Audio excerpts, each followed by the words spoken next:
berjumpa lagi di Contextual Bible Reading. Bacaan kita hari ini terambil dari Wahyu pasal 3 ayat 1 sampai ayat 22. Kitab Wahyu pasal 3 ayat 1 sampai ayat 22. Persilakan. Wahyu pasal 3, dan tuliskanlah kepada malaikat jemaat di Sardis, inilah firman Dia yang memiliki ketujuh roh Allah dan ketujuh bintang itu. Aku tahu segala pekerjaanmu, engkau dikatakan hidup padahal engkau mati.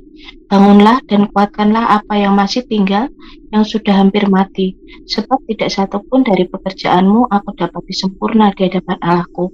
Karena itu, ingatlah bagaimana engkau telah menerima dan mendengarnya. Turutilah itu dan bertobatlah. Karena jikalau engkau tidak berjaga-jaga, aku akan datang seperti pencuri, dan engkau tidak tahu pada waktu manakah aku tiba-tiba datang kepadamu. Tetapi di Sardis ada beberapa orang yang tidak mencemarkan pakaiannya. Mereka akan berjalan dengan aku dalam pakaian putih karena mereka adalah layak untuk itu. Barang siapa menang, ia akan dikenakan pakaian putih yang demikian. Aku tidak akan menghapus namanya dari kitab kehidupan, melainkan aku akan mengaku namanya di hadapan Bapakku dan di hadapan para malaikatnya. Siapa bertelinga, hendaklah ia mendengarkan apa yang dikatakan Roh kepada jemaat-jemaat. Dan tuliskanlah kepada malaikat jemaat di Philadelphia, inilah firman dari Yang Kudus, yang benar, yang memegang kunci Daud. Apabila ia membuka, tidak ada yang dapat menutup. Apabila ia menutup, tidak ada yang dapat membuka. Aku tahu segala pekerjaanmu. Lihatlah, aku telah membuka pintu bagimu yang tidak dapat ditutup oleh seorang pun. Aku tahu bahwa kekuatanmu tidak seberapa, namun engkau menuruti firmanku dan engkau tidak menyangkal namaku. Lihatlah, beberapa orang dari jemaah iblis, yaitu mereka yang menyebut dirinya orang Yahudi, tetapi yang sebenarnya tidak demikian, melainkan berdusta, akan kuserahkan kepadamu.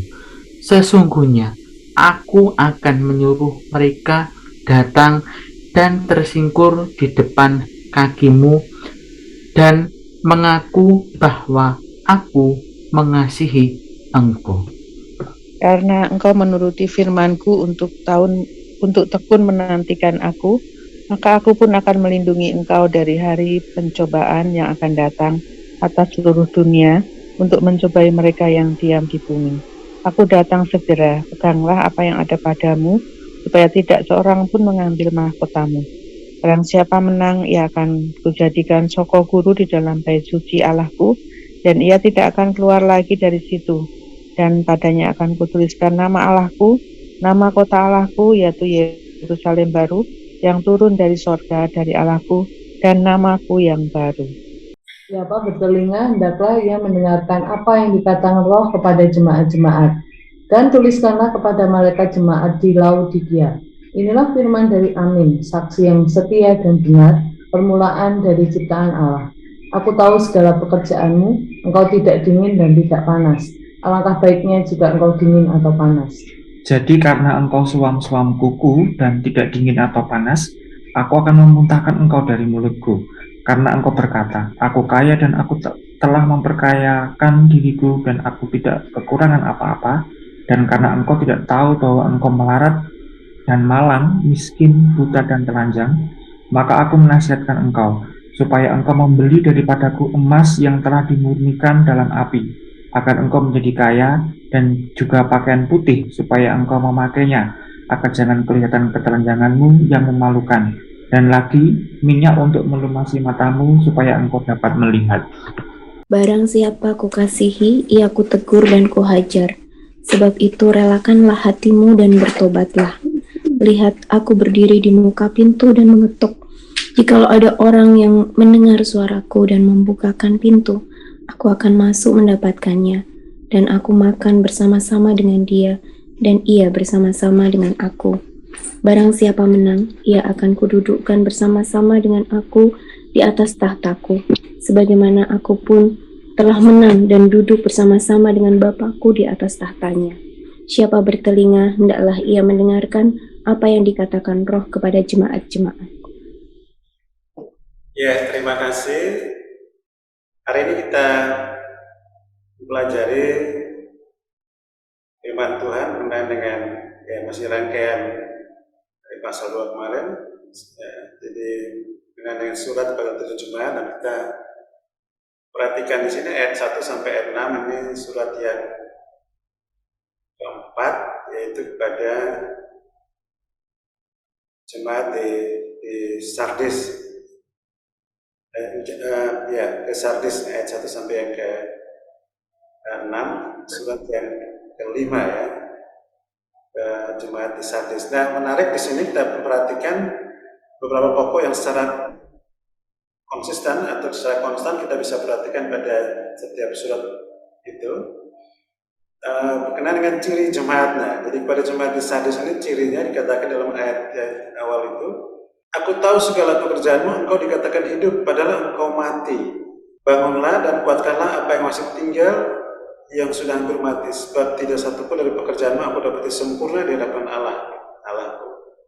Jadi ciri hidup dari jemaat Sardis ini, mereka sibuk secara rohani ya, tetapi sebenarnya mati rohani, atau boleh dikatakan sibuk dalam aktivitas rohani tapi tanpa esensi. Ini perlu dicermati karena kecenderungan aktivitas umat manusia pada masa-masa ini yang tidak mau terlihat nganggur begitu. Jadi banyak sekali aktivitas, tetapi sebenarnya ada satu yang begitu hakiki yang mendasari, menafasi semua aktivitas itu. Nah, itu suatu dikatakan, engkau dikatakan hidup padahal engkau mati. Lalu peringatannya adalah bangunlah dan kuatkanlah apa yang masih tinggal, yang sudah hampir mati, sebab tidak satu pun dari pekerjaanmu aku dapati sempurna di hadapan Allah. Jadi dampaknya itu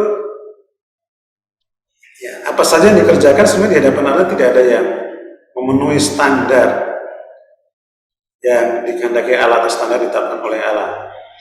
Karena itu ingatlah bagaimana engkau telah menerima dan mendengarnya, turutilah dan bertobatlah.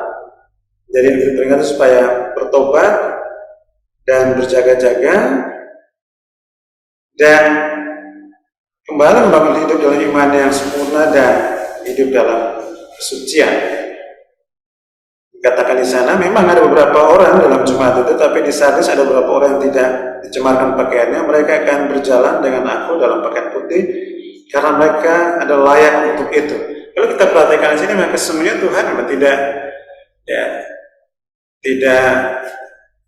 mau memukul rata siapa saja yang ada di hadapannya sebagai orang yang berkenan pada, tapi yang hidupnya benar di hadapannya, dikatakan ayat 4, yang tidak mencemarkan pakaiannya, itulah yang dikenannya.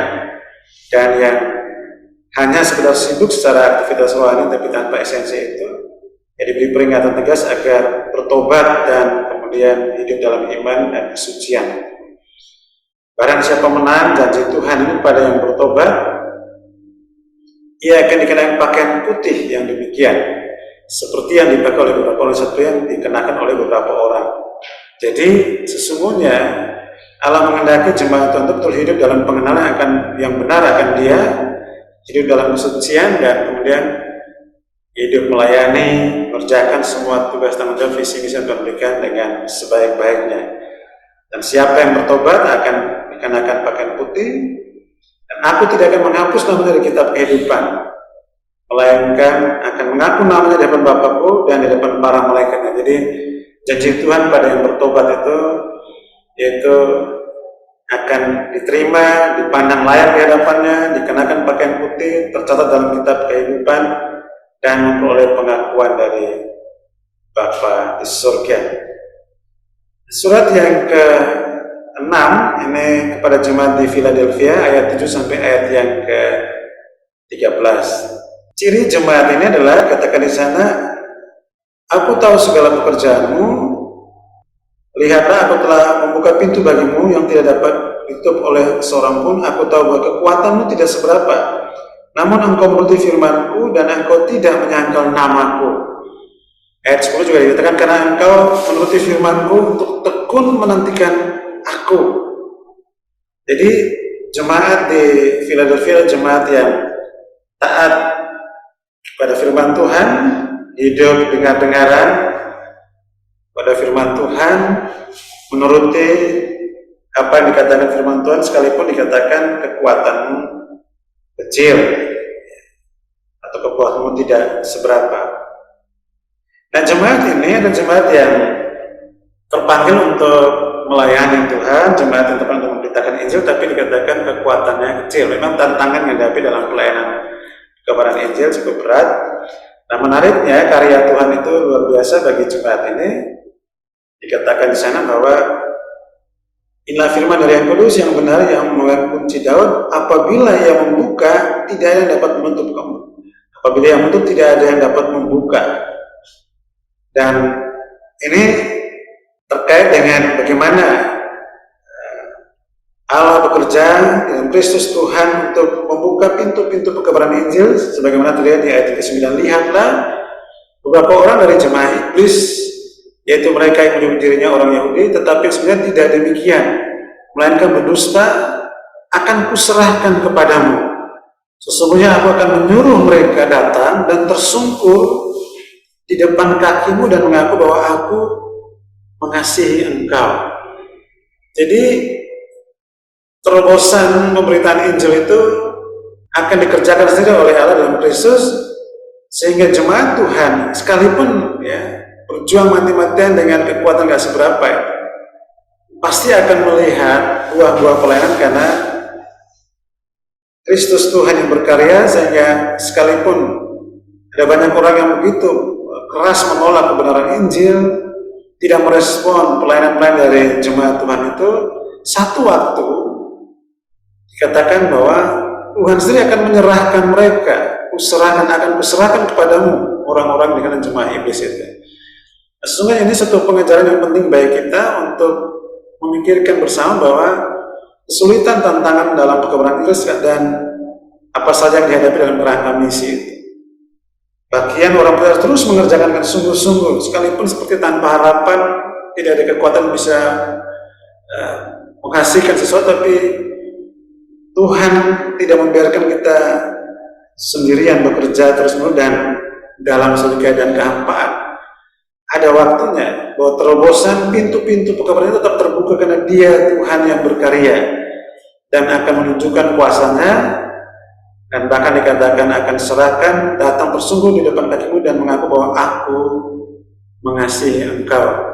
Ya Tuhan yang memanggil setiap hamba untuk memberitakan Injil, menyatakan kuasanya untuk terobosan pekabaran ini, dan membuat orang-orang percaya dikasih Tuhan akan melihat karya pekabaran Injil itu. Bahkan Tuhan pun akan melindungi senantiasa orang-orang percaya itu dari segala pencobaan godaan dari dunia ini.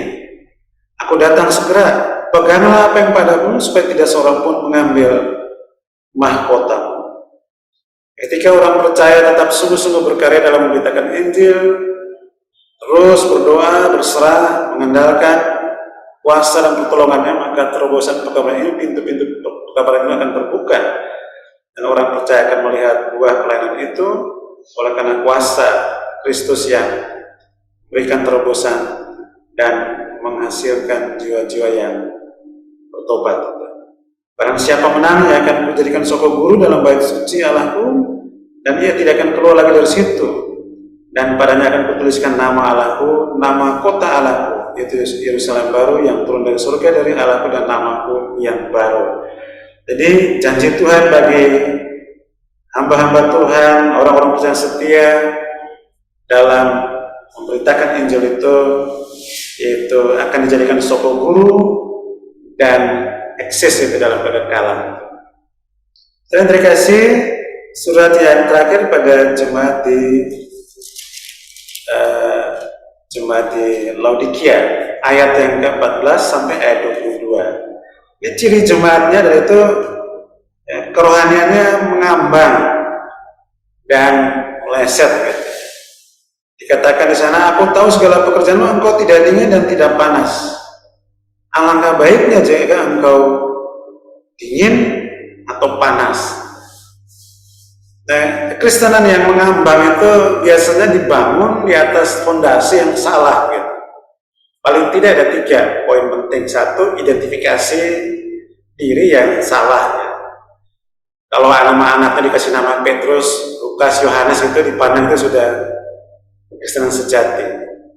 Padahal identifikasi diri yang tepat adalah menjadikan Yesus sebagai Tuhan dan Juru Selamat agar diakui sebagai anak-anak Allah dan menyapa Allah itu sebagai Bapaknya. Tapi banyak orang memandang bahwa nama-nama Kristen yang melekat pada seseorang itu menjadi dasar kesejatian jati dirinya.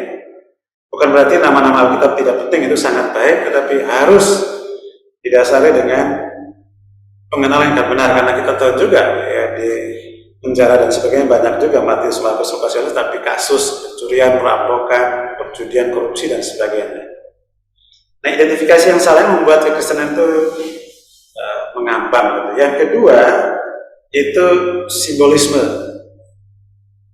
Ya, dengan ornamen-ornamen aksesoris Kristen, simbol-simbol Kristen dipandang sudah memiliki jati diri kekristenan yang dikenal oleh Tuhan. Ya, menggunakan kalung salib kah, atau rumah dipenuhi dengan gambar Tuhan Yesus kah, atau patung salib kah?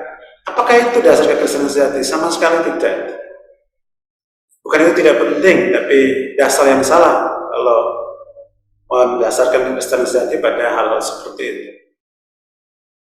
Di pengenalan yang benar itu sangat penting. Yang ketiga adalah ritualisme. Apakah dengan memenuhi semua perangkat, aturan, ritual-ritual kekristenan seseorang menjadi orang Kristen sejati? Sama sekali tidak. Bukan berarti ritual-ritual tidak penting. Itu bagian ekspresi ibadah kita kepada Tuhan. Tetapi pengenalan yang sejati itu sangat-sangat penting sekali. Ya, 16 dikatakan, jadi karena engkau suam-suam kuku dan tidak dingin atau tidak panas, aku akan memuntahkan engkau dari mulut. Nah, ini risiko bila hidup dalam kekristenan yang mengambang, itu akan dimuntahkan. Apa nasihat Tuhan? Dikatakan di sana, karena engkau berkata, aku kaya dan aku telah memperkaya diriku dan aku tidak kekurangan apa-apa, dan karena engkau tidak tahu bahwa engkau melarat dan malang, miskin dan buta, maka aku menasihatkan engkau supaya engkau membeli daripadaku emas yang telah dimurnikan dalam api, agar engkau menjadi kaya, dan juga pakaian putih, supaya engkau memakainya agar jangan kelihatan ketelanjanganmu yang memalukan, dan lagi minyak untuk melumas matamu supaya engkau dapat melihat. Nah, tegas sekali firman Tuhan katakan di sini bahwa untuk menjadi orang Kristen yang sejati, jemaat yang sungguh-sungguh berkenan kepada Allah, maka dikatakan engkau harus membeli daripadaku emas murni yang telah dimurnikan dalam api. Emas ini logam mulia, sesuatu yang mulia, bahkan kalau sudah diuji dalam api itu begitu berarti, berharga. Apa sesungguhnya yang paling berarti, yang paling berharga yang harus dimiliki seseorang ya? Kita akan menemukan jawaban di ayat yang ke-20 yang sering sekali dikutip oleh banyak hamba Tuhan dalam pelayanan kabaran Injil. Lihat, aku berdiri di muka pintu dan mengetok. Jika ada orang yang mendengar suaraku dan membukakan pintu, aku akan masuk mendapatkan dan aku akan makan bersama-sama dengan dia dan ia bersama-sama dengan aku. Inilah keputusan terbesar yang harus dibuat seseorang, ya, membuka hatinya, menyambut Yesus, mempersilakan Yesus masuk dalam hatinya untuk menyucikan dari segala dosa kecemaran, dan Yesus boleh hidup bersamanya. Ada sebuah fellowship yang terbangun karena keputusan seseorang untuk membukakan hati untuk menyambut Dia sebagai Tuhan dan Juru Selamat. Nah, inilah dasar identifikasi diri yang sejati ketika seorang menyadari dirinya orang berdosa dan menyambut Dia sebagai Tuhan dan Juru Selamat. Selanjutnya, ya, panggil untuk hidup dalam kesucian, mengenakan pakaian yang putih, dan dikatakan lagi minyak untuk melus matamu. Ini berbicara tentang pengurapan. Jadi kekristenan yang sejati itu berangkat dari satu keputusan menyambut Yesus sebagai Tuhan dan Juru Selamat, lalu panggilan untuk hidup suci, hidup kudus, dan hidup dalam pengurapan Roh Kudus senantiasa. Dan Ayat 19, katakan barang siapa aku kasih aku tegur dan kuhajar, sebab itu relakanlah diri hatimu dan bertobatlah. Jadi harus bertobat dari kepalsuan kekristenan itu dan kekristenan yang sejati. Dan janji Tuhan, barang siapa menang ia akan kududukan bersama-sama dengan aku di atas takhtaku, sebagaimana aku pun telah menang dan duduk bersama-sama dengan Bapakku di atas tahtanya. Siapa bertelinga hendaklah ia mendengarkan apa yang dikatakan Roh kepada jemaat-jemaat. Jadi janji Tuhan itu orang yang menjadikan dia sebagai Tuhan dan Juru Selamat, menjadikan Kristus sebagai Tuhan dan Juru Selamatnya, hidup dalam kesucian dan pengurapan, akan duduk bersama dengan Kristus Tuhan dan dengan Bapa dalam takhta yang kekal dalam kerajaan surga. Bapak Ibu dan Saudara yang terkasih dalam Tuhan Yesus Kristus, dari 3 surat pada 3 jemaat ini kita dapat menemukan di sana amanat teks. Allah menghendaki setiap orang menerima Yesus sebagai Tuhan dan Juru Selamat, hidup dalam kesucian dan melayani sesuai dengan kebenaran firman-Nya, pelayanan yang berkenan kepadanya. Aplikasi, sudahkah saudara menerima Yesus sebagai Tuhan dan Juru Selamat? Sudahkah mengambil komitmen untuk hidup dalam kesucian dan terus melayani Dia, terus dalam memberitakan Injil, sekalipun melalui kesulitan tantangan mau tetap setia? Dia Tuhan yang memanggil kita ke dalam persekutuan dengannya, akan melindungi, memampukan, bahkan memberikan terobosan pelayanan, sehingga Injil ke dalam tersebar luas, banyak orang boleh datang kepadanya dan menjadi dia sebagai Tuhan dan Juru Selamat. Selamat melayani dan nama Tuhan dipermuliakan senantiasa. Amin. Mari kita merespon firman Tuhan pagi hari ini dengan satu pujian. Telah kulihat bukti kasih-Mu.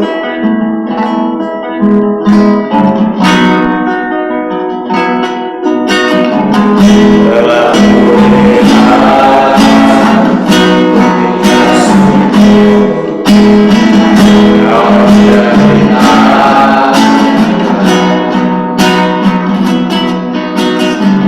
dengan aku, Kau selamatkanku. Kini ku hidup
kebenaran, iman, dalam kesucian, dan pelayanan yang berkenan kepadanya. Oleh karena itu mari kita bersyukur untuk segala kebaikan yang Tuhan sudah karuniakan dan keselamatan Tuhan berikan pada kita yang sudah kita terima dengan iman. Mari kita bersyukur bersama.